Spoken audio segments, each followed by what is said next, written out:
आजको संसदको जनादेशका वास्तविक रचयिता हुनुहुन्छ वैदेशिक रोजगारमा रहेका नेपाली दाजुभाइ दिदीबहिनीहरू। यो देशमा आजसम्म सधैँ तपाईहरूले पठाएको रेमिटेन्सको कुरा भयो, तर आज म पैसाको होइन, तपाईहरूले तिर्नुभएको व्यक्तिगत मूल्यको कुरा गर्छु। परिवारबाट अलगिनु भयो, आमा बुवाको साथ गुमाउनु भयो, कलिला छोराछोरीको बाल्यकाल गुमाउनु भयो, चाडपर्वको रमाइलो, परिवारको माया, आफ्नो गाउँघरको न्यानोपन गुमाउनु भयो। कतिले आमा बाबुको मृत्युमा काँध थाप्न पाउनु भएन, कतिले सन्तानको पहिलो पाइला देख्न पाउनु भएन। आज म यहीँबाट क्षमा याचनाका साथ स्वीकार गर्छु, यो देशले तपाईहरूको त्यागको उचित सम्मान गरेन। अब तपाईहरूको पीडा केवल कथा बन्ने छैन, नीति बन्ने छ, राज्यको प्राथमिकता बन्ने छ। गल्ती गरेको हो कि होइन भन्दा अन्यल हुँदा खगेन्द्र सुनारले माफी मागे। खगेन्द्र सुनारहरूमाथि युगौं युगसम्म गरिएको अन्यायको लागि हामीले माफी माग्यौं।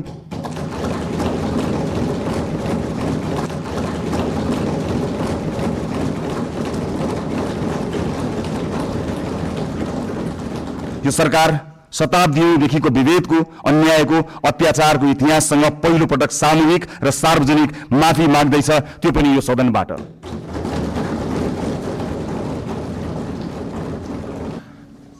सभाध्यक्ष महोदय, जनताबाट अनुमोदित भएर आउनुभएका सम्पूर्ण माननीय सदस्यहरूलाई यो सम्मानित सदनमा हार्दिक स्वागत गर्न चाहन्छु।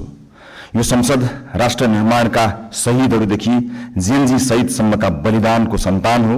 म ती सम्पूर्ण शहीदहरूप्रति शिर झुकाएर श्रद्धापूर्वक श्रद्धाञ्जली अर्पण गर्दछु। नेपाली जनताले यसपटक ऐतिहासिक रेकर्डका साथ राष्ट्रिय स्वतन्त्र पार्टीलाई करिब 2/3 मतादेश दिएका छन्। म जनतालाई आभार मात्र प्रकट गर्दिन, यही रोस्ट्रमबाट प्रतिज्ञा गर्छु, यो मतादेशको गुण हामी जिम्मेवारी पूरा गरेर तिर्नेछौँ। यो मतादेशमा जनताको आशा पनि छ, आक्रोश पनि छ। मलाई थाहा छ हामीले पाएको मत समर्थनको मात्र होइन, परिवर्तनको मत हो। हामीलाई जनताले दिएको म्यान्डेट सिंहदरबार चलाउन होइन, सिंहदरबार बदल्न हो। म गर्वका साथ भन्न सक्छु हामीले बदल्न सुरु गरिसकेका छौं। सभाध्यक्ष महोदय, सत्तारूढ दलको सभापतिका रूपमा अब हामीले बोलेर मात्र पुग्दैन। मैले मात्र होइन, रासोपाका हरेक माननीयले कामबाटै आफूलाई, पार्टीलाई र सरकारलाई प्रमाणित गर्नुपर्छ।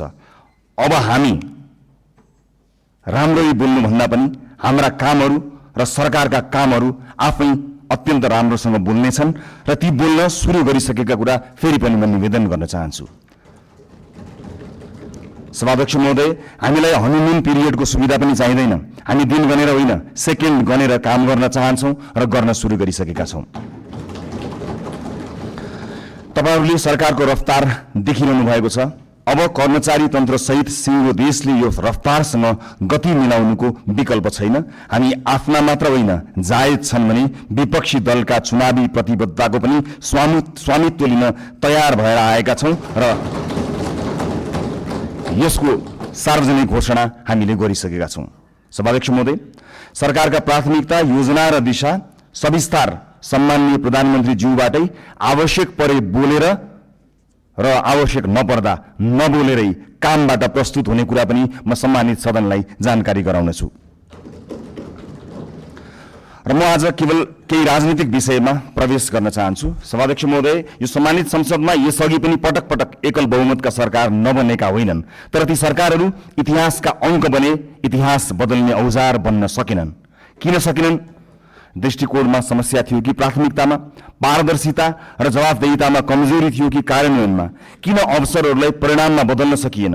हामी इतिहासबाट सिक्न लाज मान्ने छैनौं। जनताले अहिले हामीलाई दिएको विशाल बहुमतको इतिहास यो पनि फेरि गुमेको अवसर भनेर लेखियो भने हामी कलङ्कित हुनेछौं। हामीलाई त्यो मन्जुर छैन। रासोपाका साथीहरूलाई म सम्झाउँछु, हामी यहाँ प्रश्न सोधेर आएका हौं। अहिले बस्ने ठाउँ फेरि होला, तर आज पनि ती प्रश्नहरूप्रति हाम्रो नैतिक जिम्मेवारी उस्तै छ। अब साबित गर्नु छ कि हामीलाई केवल प्रश्न सोध्न मात्र आउँदैन, उत्तर दिन पनि आउँछ। समस्या देखाउन मात्र होइन, समाधान खोज्न पनि आउँछ। प्रतिपक्ष दलहरूलाई मेरो विनम्र आग्रह छ, हामीमाथि 24 घण्टा निगरानी गरिदिनु होला। शासनमा तपाईहरुको लामो अनुभव छ। हाम्रा कमजोरी उजागर गरिदिनु होला, गल्ती देखाइदिनु होला। यदि हामीले बाटो बिरायौं भने सच्याइदिनु होला। यदि हामी जनताबाट टाढा हुन खोज्यौं भने हामीलाई जनताको आवाज सम्झाइदिनु होला। हामीबाट अहंकार नबढोस्, हामीमा कुनै अहंकार नछाओस्, हाम्रा निर्णयहरू एकतर्फ नहुन्। लोकतन्त्रमा सत्ता पक्ष र प्रतिपक्ष प्रतिस्पर्धी मात्र होइनन्, एक अर्काका पूरक पनि हुन्। एकले काम गर्छ, अर्कोले निगरानी गर्छ, एकले योजना बनाउँछ, अर्कोले परख गर्छ। हामी प्रतिपक्षको आवाज कमजोर हुन दिने छैनौं, किनकि प्रतिपक्षको आवाज कमजोर बनाइयो र उपेक्षा गरियो भने लोकतन्त्र कमजोर हुनेछ। यो हामीले अस्ति भर्खरै देखिसकेका छौं। यो संसद बहसको थलो हुनेछ, प्रतिशोधको होइन। हिजो आफ्नालाई बचाउन र विपक्षीलाई फसाउन कानून नै संशोधन गरिएको छ र अध्यादेश समेत ल्याइएको छ। त्यस्ता गलत क्रियाकलाप यथाशीघ्र सच्याइने कुरा म यो सम्मानित सदनलाई जानकारी गराउन चाहन्छु। प्रतिपक्षमाथि अहंकार र प्रतिशोधको त्यो अध्याय अब दोहोरिने छैन। आस्थाका आधारमा फरक व्यवहार हुने छैन। अब अन्यायपूर्वक विधि नै निचेर सुन्न मन लागेका कुरा नसुनौ भनेर कसैको माइक काटिने छैन। संसदीय समितिहरूमा संख्याकै बलमा प्रतिशोध र अत्याचार हुने छैन, तर सुशासनको वेग भने रोकिने छैन। न्याय पाउने पहिलो हक शहीदकी आमाको हो, त्यसलाई प्रतिशोध भन्न पाइने छैन।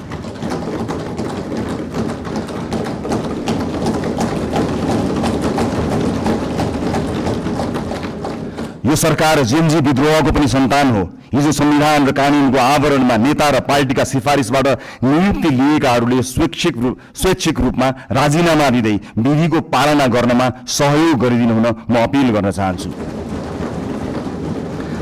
सरकार नयाँ नीति, कानून, मापदण्ड र मान्यताका आधारमा स्वच्छ र प्रतिस्पर्धात्मक नियुक्ति प्रक्रिया लागू गर्न चाहन्छ। हिजो नियुक्ति लिएका सार्वजनिक सेवा र निकायका पदाधिकारीहरूले स्वेच्छाले मार्ग प्रशस्त गरिदिनु हुनेछ भन्ने अपेक्षा पनि गर्दछु। सभाध्यक्ष महोदय, छिमेकी राष्ट्र र मित्र राष्ट्रसँगका सम्बन्धलाई सडकमा लैजाने र सत्ता छाड्न परेपछि विदेशी चलखेल भन्ने गैर जिम्मेवार र सस्तो खेल अब हुने छैन। प्रतिपक्षलाई समेत साथमा लिएर हामी मित्रवत, सहकार्यपूर्ण र पारदर्शी परराष्ट्र नीति तय गर्नेछौँ। त्यो रणनीतिक र दीर्घकालीन सोचमा आधारित हुनेछ। व्यापार, लगानी, शिक्षा, पर्यटन र प्रविधि मैत्री हुनेछ। त्यसले पहिला राष्ट्रहित र त्योसँगै अन्तर्राष्ट्रिय सम्बन्धमा विश्वास र स्थायित्व सुनिश्चित गर्नेछ। स्वदेशी र विदेशी लगानीकर्तालाई यही रोस्ट्रमबाट मेरो अपिल छ। अब नेपाल लगानीका लागि पूर्ण सुरक्षित छ, किनकि राजनीतिक स्थिरता, कानूनी सुरक्षा र पारदर्शी प्रशासनको हामी ग्यारेन्टी गर्छौं। प्राकृतिक स्रोत र युवा जनशक्तिको यो देशमा अभाव छैन। म गैर-आवासीय नेपाली दाजुभाइ दिदीबहिनीहरूलाई अपिल गर्छु, नेपालमा केही गरौँ। तपाईँ नेपालको आर्थिक विकासमा जोडिनुहोस्। हामी एक पटकको नेपाली सबैको नेपालीको बाचा पूरा गरेरै छाड्छौँ। नेपालको विकाससँग तपाईँको पुँजी, सिप, अनुशासन र आत्मविश्वासलाई जोड्न जे गर्नुपर्छ हामी त्यही गर्छौं, जसरी पनि गर्छौं। तपाईहरुको लगानी सुनिश्चित बनाउनेछौं, तपाईहरुको सम्मान सुनिश्चित गर्नेछौं। देशभित्र म निजी क्षेत्रलाई पूर्ण आश्वस्त पार्न चाहन्छु। बिचौलिया र माफियाहरूले बिगारेको व्यावसायिक वातावरण हामीले सुधार गर्न सुरु गरिसकेका छौं। नीतिहरू अब बजारमा बेचिने छैनन्, निर्णयहरू कसैको दबावमा बन्ने छैनन्। व्यावसायिक क्षेत्रमा तपाईहरुले अनुभव गरेको असुरक्षा, अनिश्चितता र दबाव सधैँका लागि समाप्त हुनेछ। बिचौलिया र माफियागिरी अब रहने छैनन्। समान अवसर, पारदर्शिता, निष्पक्षता र व्यावसायिक स्वतन्त्रताको जिम्मा हामी लिन्छौं, सरकारले लिन्छ। म एउटा प्रसंग यहाँ प्रस्तुत गर्न चाहन्छु। सभामुख महोदय, मेरा मित्र माननीय खगेन्द्र सुनवार निर्वाचित भएर यहाँ आउनु भएको छ। चुनावी दौडका सिलसिलामा उहाँका विषयमा विवाद आउँदा थाहा छैन उहाँले गल्ती गर्नुभयो गर्नु भएन, तर उहाँले माफी माग्नुभयो। यति छिटै माफी माग्नुभयो।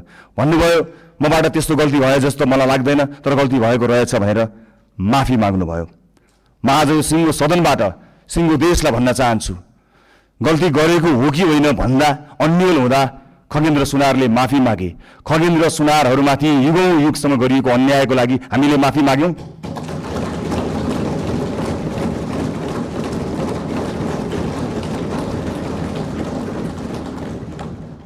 यो देशको दलित समुदायलाई मैले आज सार्वजनिक क्षमा याचनाका साथ केही भन्नु छ। यो सरकार शताब्दीदेखिको विभेदको, अन्यायको, अत्याचारको इतिहाससँग पहिलो पटक सामूहिक र सार्वजनिक माफी माग्दैछ, त्यो पनि यो सदनबाट।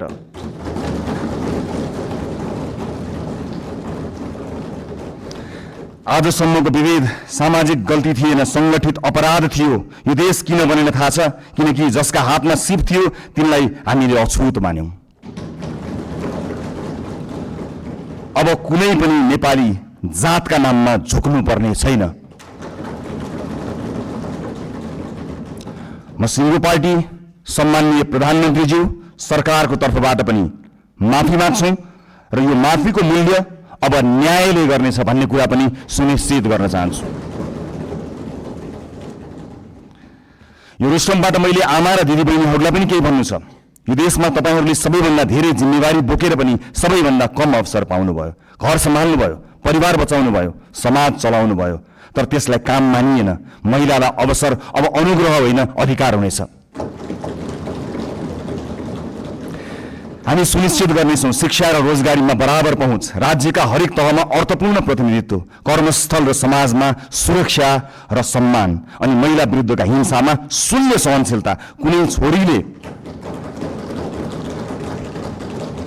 कुनै छोरीले अब आफ्नो सपना सानो बनाउनु पर्ने छैन। अबको यात्रा केवल समानताको होइन, सशक्तिकरणको हुनेछ। सँगसँगै ज्येष्ठ नागरिकहरूको आर्थिक सुरक्षा, सामाजिक कल्याण र आत्मसम्मान पनि हाम्रो कर्तव्य हुनेछ। आजको संसदको जनादेशका वास्तविक रचयिता हुनुहुन्छ वैदेशिक रोजगारमा रहेका नेपाली दाजुभाइ दिदीबहिनीहरू। यो देशमा आजसम्म सधैँ तपाईहरूले पठाएको रेमिटेन्सको कुरा भयो, तर आज म पैसाको होइन, तपाईहरूले तिर्नु भएको व्यक्तिगत मूल्यको कुरा गर्छु। परिवारबाट अलगिनु भयो, आमा बुवाको साथ गुमाउनु भयो, कलिला छोराछोरीको बाल्यकाल गुमाउनु भयो, चाडपर्वको रमाइलो, परिवारको माया, आफ्नो गाउँघरको न्यानोपन गुमाउनु भयो। कतिले आमा बाबुको मृत्युमा काँध थाप्न पाउनु भएन, कतिले सन्तानको पहिलो पाइला देख्न पाउनु भएन। आज म यहीँबाट क्षमा याचनाका साथ स्वीकार गर्छु, यो देशले तपाईहरूको त्यागको उचित सम्मान गरेन। अब तपाईहरूको पीडा केवल कथा बन्ने छैन, नीति बन्ने छ, राज्यको प्राथमिकता बन्ने छ।